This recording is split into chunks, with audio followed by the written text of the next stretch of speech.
ओम नमः शिवाय गुरवे सच्चिदानन्दमूर्तये निष्प्रपञ्चाय शान्ताय निरालम्बाय तेजसे।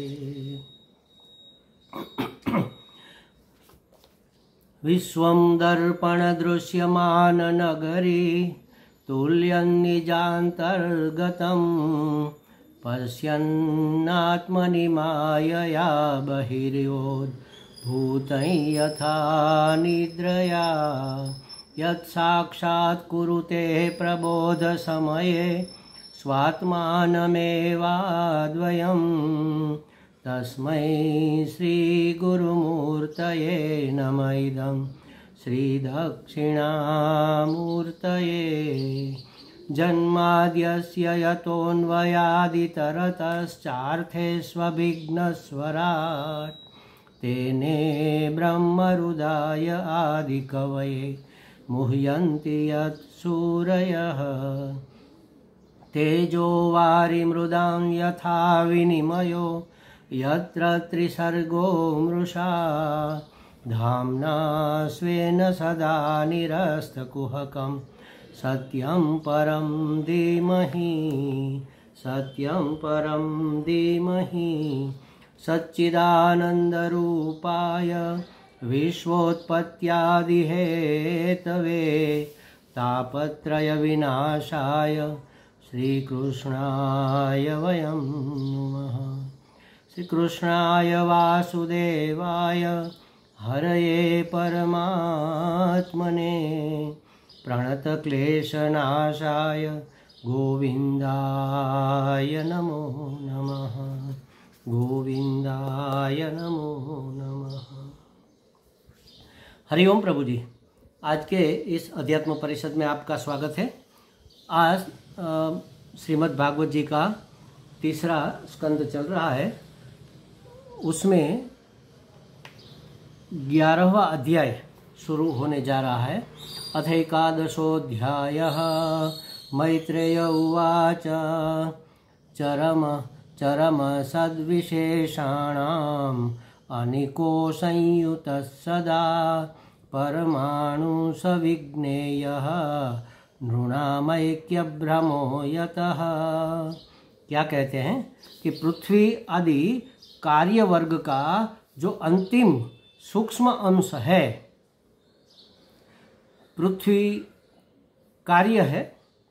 कार्य वर्ग माने बहुत से कार्य है। पृथ्वी कार्य है, पृथ्वी का कारण है जल, जल कार्य है, जल का कारण है अग्नि, अग्नि कार्य है, अग्नि का कारण है वायु, वायु कार्य है, वायु का कारण है आकाश, आकाश कार्य है, आकाश का कारण है आत्मा। जो हमने कई बार ये बात बोली है। तस्मात् एतस्मात् आत्मनः आकाश संभूतः। उस आत्मा से आकाश की अभिव्यक्ति हुई, माने आत्मा कारण है, आकाश कार्य हुआ। आकाशाद् वायुः, आकाश में से वायु प्रकट हुआ, माने आकाश कारण है और वायु कार्य है। तो इसी तरह आगे जाते जाते पृथ्वी कार्य वर्ग में आता है।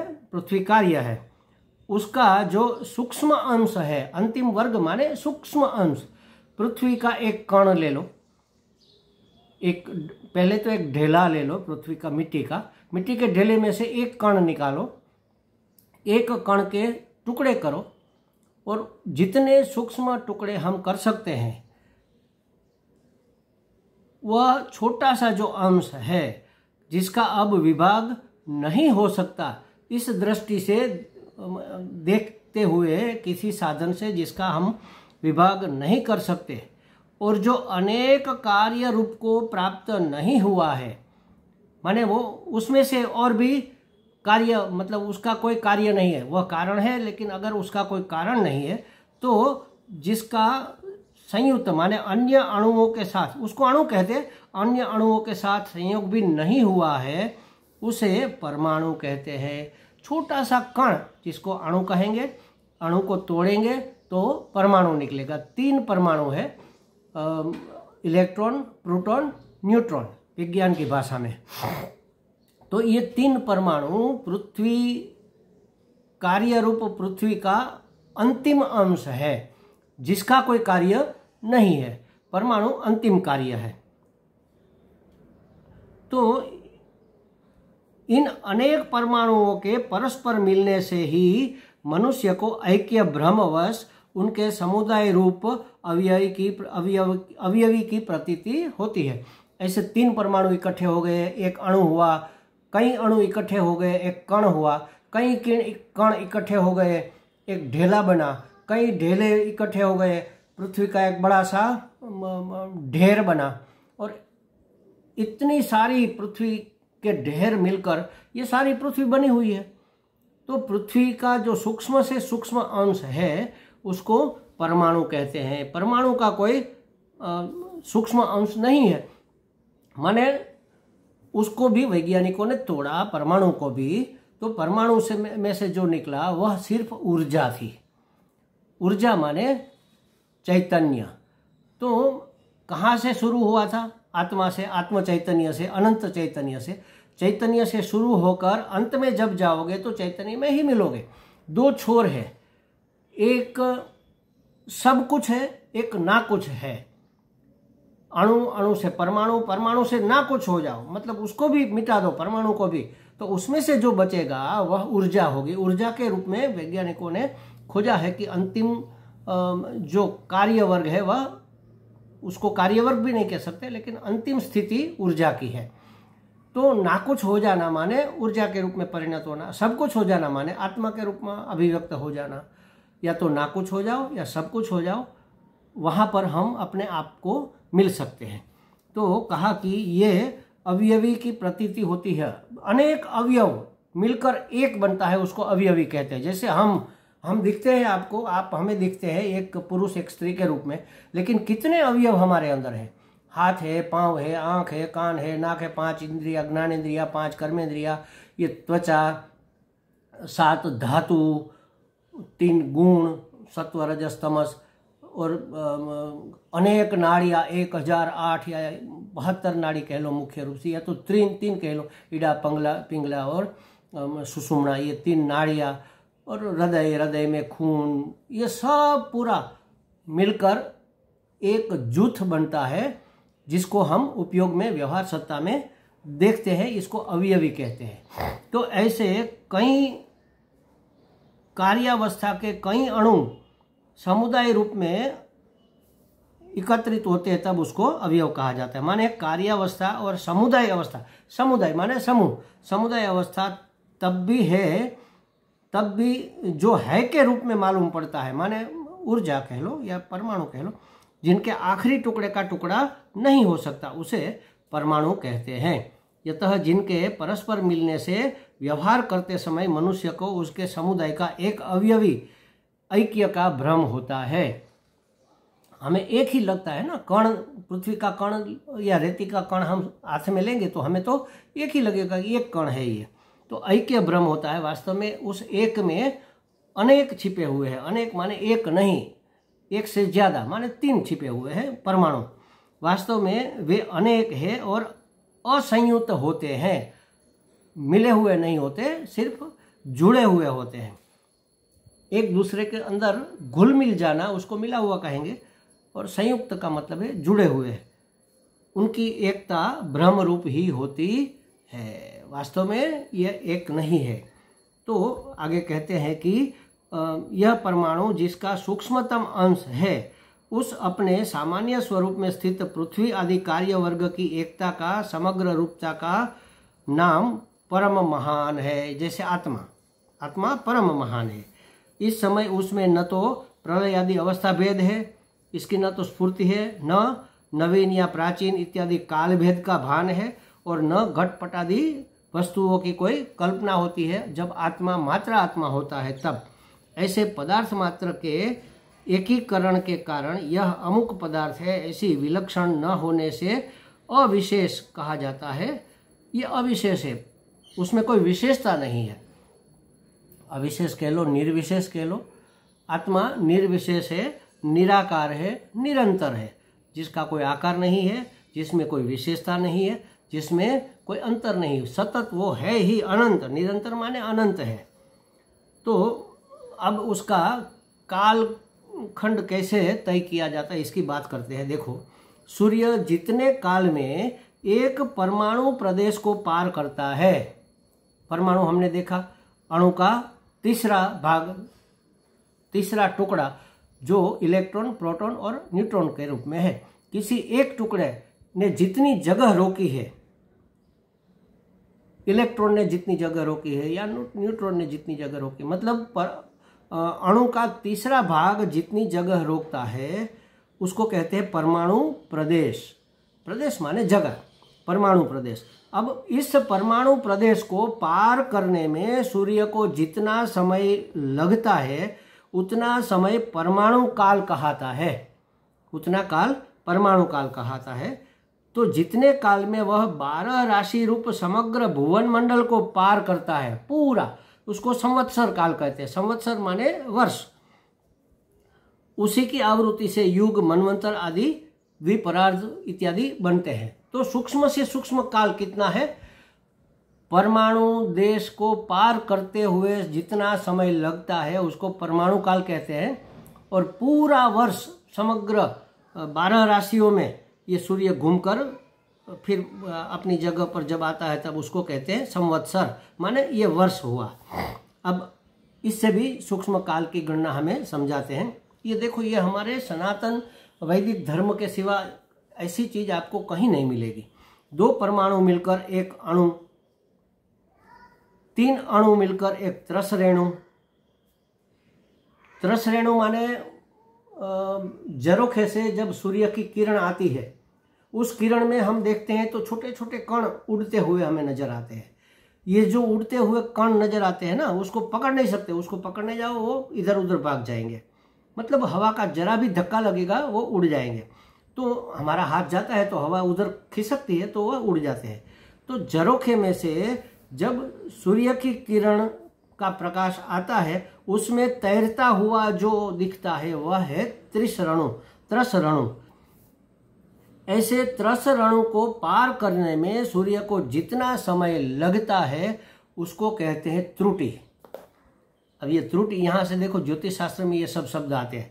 ये छोटा सा छोटा हमारी समझ में आने वाला छोटा समय का नाप है। त्रुटि त्रस रणु को पार करने में, माने सूर्य के प्रकाश में तैरते हुए जो हमें त्रस रणु दिखते हैं, उस त्रस रणु को पार करने में, उतनी जगह को पार करने में, जैसे समझो ये टपका किया, उतनी जगह रोकी उसने, तो ये टपके के जगह को पार करने में सूर्य को जितना समय लगता है उसको त्रुटि कहते हैं। ऐसी 100 त्रुटि मिलकर एक वेद कहलाता है। 100 त्रुटि का समय एक वेद समय कहा जाता है। और 3 वेद का एक लव होता है और 3 लव का एक निमेष होता है। निमेष माने हमारी आंख की ये जो पलकें हैं वो गिरकर उठ जाए, बस गिरकर उठ गई, उतना समय जिसको निमेष कहते हैं। इसलिए भगवान को अनिमेष कहा जाता है। अनिमेष माने जिसकी पलकें नहीं गिरती, हमारी आंखें ऐसे पट पट पट पट होती है, भगवान की देवताओं की नहीं होती, तो ये अनिमेष कहे जाते हैं। तो निमेष में जितना समय लगता है वह है 3 लव के बराबर, और 1 लव का समय है 3 वेद के बराबर। 3 वेद का समय है 100 त्रुटि के बराबर। 100 त्रुटि का समय है, 100 त्रुटि माने 1 त्रुटि का समय है एक तैरता हुआ कण सूर्य प्रकाश में, उसकी जगह को पार करने में सूर्य को जितना समय लगता है वह। तो तैरते हुए कण को पार करने में सूर्य को जितना समय लगता है, ऐसे त्रस रेणु को पार करने में सूर्य को जितना समय लगता है उसको त्रुटि कहते हैं। ऐसी 100 त्रुटियों का वेद होता है। 3 वेद का एक लव होता है, 3 लव का एक निमेष होता है, माने पलके गिरना, और 3 निमेष का एक क्षण होता है। हम कहते हैं क्षण भर नहीं टिकेगा वो मेरे सामने। क्षण माने 3 बार ऐसे आंख पट पट पट पट कर लो, एक क्षण हो गया। क्षणार्ध ये भी कहते हैं, आधे क्षण। क्षण को पल भी कहते हैं व्यवहार की भाषा में, बोलचाल। एक पल भी नहीं टिकेगा, पल भर भी नहीं टिकेगा, ऐसा भी कहते हैं। तो 3 निमेष का एक क्षण होता है और 5 क्षण का एक काष्ठ होता है, काष्ठा। और ऐसी 15 काष्ठा का एक लघु होता है, और ऐसे 15 लघु की एक नाड़िका या घड़ी कही जाती है। 15 लघु मिलकर एक घड़ी बनती है, और एक घड़ी का आधुनिक समय में समय देखें तो 24 मिनट, जिसको एक घड़ी कहते हैं। ऐसी 2 घड़ी मिलकर एक मुहूर्त बनता है, माने 48 मिनट। तो हमारे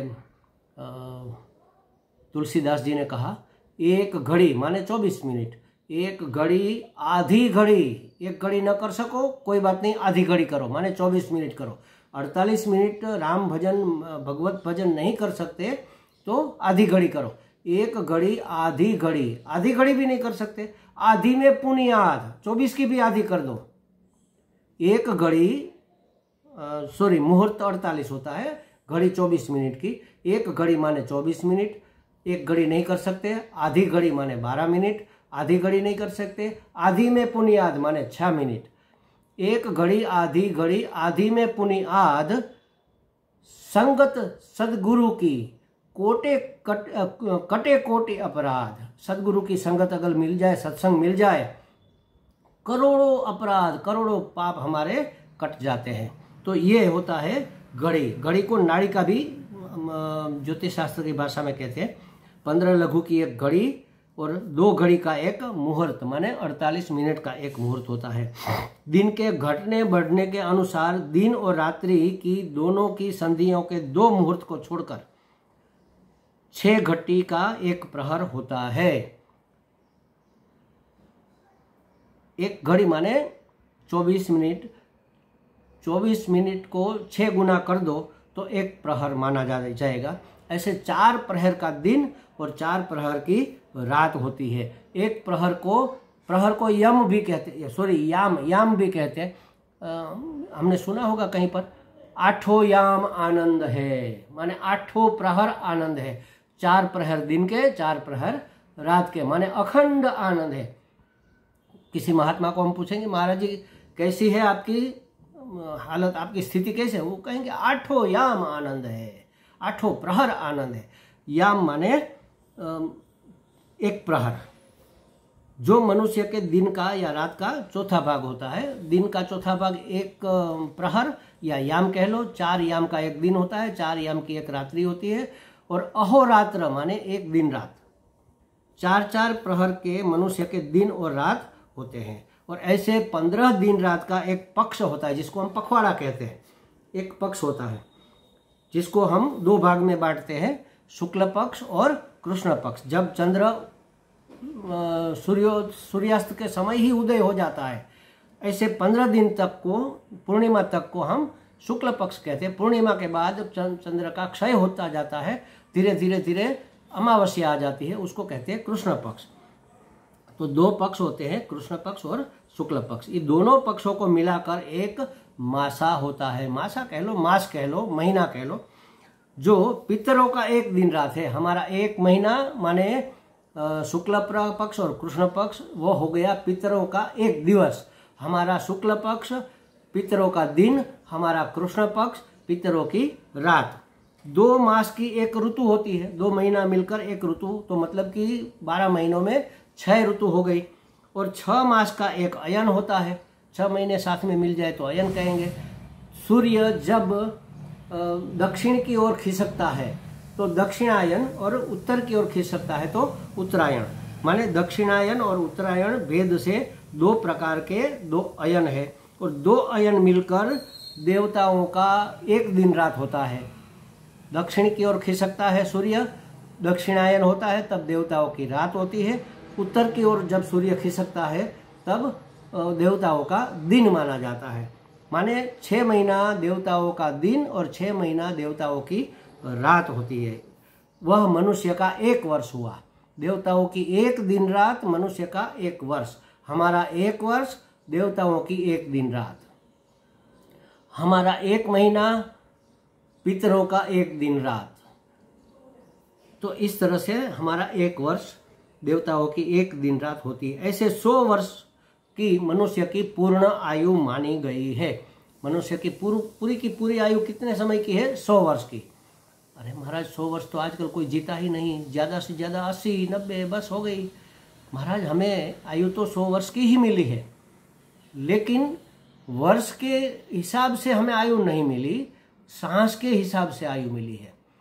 देखो, अगर हमारी शांत प्रकृति में हम अगर बैठे हैं, ध्यान में बैठे हैं, समझ लो 21,600 आवन जावन होगी सांस की। अगर इतनी सांसें हमारी है तो एक दिन में इतना होता है। तो ऐसे पूरे दिन गिनते गिनते गिनते 100 साल तक कितनी सांसें होगी, बस इतनी सांस हमें मनुष्य को मिली है। अब हम करते क्या है, या तो व्यसन करते हैं या काम क्रोध लोभ मोह मद मात्सर्य में फंस जाते हैं। अब जब क्रोध व्याप्त होता है तो हमारी सांसें धमाधम चलने लगती है, हम हाँफने लगते हैं, या डर जाते हैं तो हम हाँफने लगते हैं, या कोई व्यसन करते हैं पान तंबाकू बीड़ी तो हमारी सांसें तेज हो जाती है, टुकी माने छोटी हो जाती है। तो जो सांसें हमें 100 साल में लेनी थी वो हमने 70 साल में ख़त्म कर दी या 75 साल में ख़त्म कर दी, तो 75 साल में हमारी मृत्यु हो जाएगी। उम्र तो हमारी 100 वर्ष की थी, इतनी सांसें हमें मिली थी, लेकिन हमने जल्दी ख़त्म कर दी। और अगर हम प्राणायाम या प्राण वीक्षण करके, जैसे हमारे योगी करते थे, ध्यान में समाधि में चले जाए तो सांस पता ही नहीं चलता चलती है कि नहीं चलती, इतनी धीमी हो जाती है। अब इतनी धीमी सांसें 100 साल की सांस कब होगी? वो तो 300-400 साल लग जाएंगे इतनी सांसें खर्च करने में। तो इतने साल लग जाएंगे, माने एक कोई हम कहते हैं ना कि वो ऋषि 500 साल से जिंदा है, 300 साल से जिंदा है। हो सकता है अगर उसने कोई योग करके अपनी सांस को लंबा कर लिया है, जो 100 साल में खत्म होने वाली थी उसको 300 साल तक चलाया, तो इतना भी हो सकता है। तो सांसों के हिसाब से हमारी आयुष्य होती है महाराज।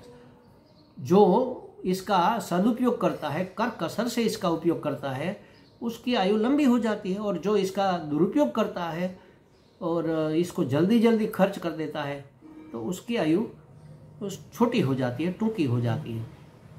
कहने का मतलब यह है कि मनुष्य को 100 साल की पूरी आयुष्य मानी जाती है अगर हम शांत रहे, काम क्रोध लोभ आदि दुरितों में न फंसे और किसी व्यसन में न फंसे, और वैदिक विधि विधान के अनुसार अगर हम अपना जीवन जिए, दया करुणा सुहृदयता ये सब गुण अपनाकर अगर हम जिएंगे तो पूरे 100 साल जीने की शास्त्र हमें गारंटी देता है।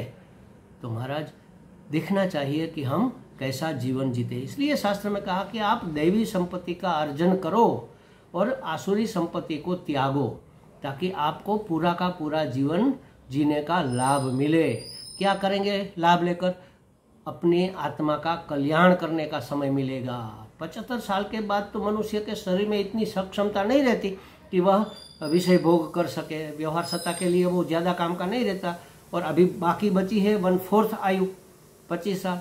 तो आत्म कल्याण के लिए आत्मचिंतन करो, परमात्मा का चिंतन करो, शास्त्र का श्रवण करो, सद्गुरु की शरण लो और अपना जीवन जीते ही जीवन मुक्त हो जाओ। इसलिए हमें ये पूरी आयु मिली है। तो कहते हैं कि मनुष्य को ऐसे 100 वर्ष की मनुष्य की पूर्ण आयु बताई जाती है। तो 4 प्रकार के युग हमें प्रतीत होते हैं, कलयुग, द्वापर युग, ऐसे अनेक वर्ष मिलकर युग बनता है, वो उसकी बात करते हैं। तो 4 युग है, कलयुग है, फिर द्वापर युग है, फिर त्रेता युग है और फिर सतयुग है। अब कलयुग के 1200 दिव्य वर्ष, दिव्य वर्ष माने देवताओं के वर्ष, हमारे 100 वर्ष बराबर उसका एक वर्ष। तो ऐसे उसके 1200 दिव्य वर्ष, द्वापर के उसके डबल 2400 दिव्य वर्ष, और त्रेता युग के 3600 दिव्य वर्ष उसके 3 गुने, और सतयुग के उसके 4 गुने 4800 दिव्य वर्ष, 12 के 4 गुने। इस प्रकार सब मिलाकर 12,000 दिव्य वर्ष, माने हमारे कितने हुए? 43, 20 और इसके बाद 3 जीरो, क्या कहेंगे इसको? एकम, दशक, 100, एकम, दशक, 100, 1000, 10,000, लाख, 10 लाख, माने 43 लाख नहीं, 4 करोड़ 32 लाख। या क्या कहेंगे 43,20,000, हाँ 43,20,000 का एक चतुर्युगी होता है। चारों युग को मिलाकर एक चतुर्युगी होती है, इसको कल्प कहते हैं। तो एक कल्प ये इतना हुआ। देखो प्रत्येक युग में एक विशेष धर्म हमें मिलता है, तो वह धर्म कैसा होता है ये बताते हैं। धर्मश्चतुष्पान् मनुजानः, धर्म चतुष्पान् मनुजान् कृते समनुवर्तते स एवान्येष्वधर्मेण व्यतिपादेन वर्धता। क्या कहा? सतयुग में मनुष्य में धर्म अपने चारों चरणों से माने संपूर्ण रहता है।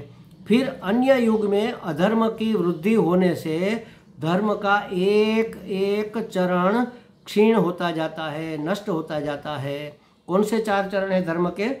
तपः, शौच, दया, सत्यमिति पादा प्रकीर्ततः। ये 4 पाद माने गए हैं, 4 पांव माने गए धर्म के। 4 पाय कह लो, 4 पहलू कह लो। एक है तप, दूसरा है शौच माने शुचि, शुद्धि, पवित्रता, तीसरा है दया और चौथा है सत्य। इस कलयुग में आगे के 3 चरण नष्ट हो गए। अब सत्य के ऊपर ये युग टिका है। थोड़ा बहुत जहाँ सत्य चलता है उसी के आधार पर धर्म चल रहा है।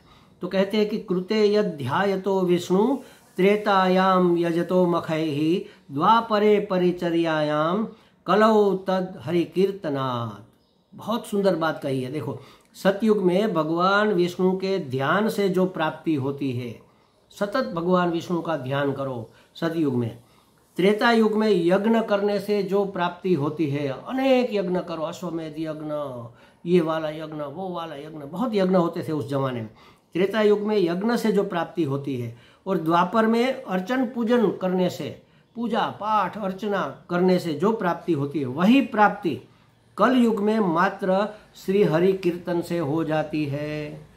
बस हरि नाम का कीर्तन करते जाओ। हरि नाम का कीर्तन माने बोलना और सुनना, श्रवणम, कीर्तनम और स्मरणम, बस ये 3 चीजें।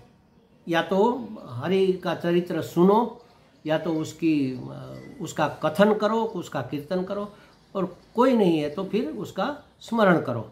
इतने मात्र से वह लाभ मिल जाता है जो लाभ अनेक यज्ञ करने से द्वापर युग में मिलता था। अनेक यज्ञ करने से त्रेता युग में मिलता था, अर्चन पूजन करने से द्वापर युग में मिलता था, और भगवान का ध्यान समाधि लगाने से सतयुग में मिलता था। देखो धर्म की प्रक्रिया क्या है कि सत माने है, त्रिकाल अबाधित सत, जो तीनों काल में नष्ट नहीं होता उसको सत कहते हैं। जो हमेशा रहता है पना, होनापन ही सत है। सत माने होनापन, और वह होनापन बना ही रहना चाहता है। मैं हूँ, मैं रहूं। देखो हर एक व्यक्ति यह चाहता है कि मैं हूँ और मैं रहूं, मैं जी रहा हूँ और जीता रहूं। तो इसमें से धर्म निकाला जाए, और दूसरों को भी इसमें से धर्म क्या निकला कि मैं हूँ और मैं रहना चाहता हूँ, मैं जिंदा हूँ और मैं जिंदा रहना चाहता हूँ। तो इसमें से धर्म निकला दूसरों को भी जिंदा रहने दिया जाए। धर्म उसी को कहते हैं कि जो हम चाहते हैं वह हम दूसरों के लिए करें। हम जीना चाहते हैं तो दूसरों को जीने का अधिकार दे। हम शांति चाहते हैं तो दूसरों को विक्षेप न करें।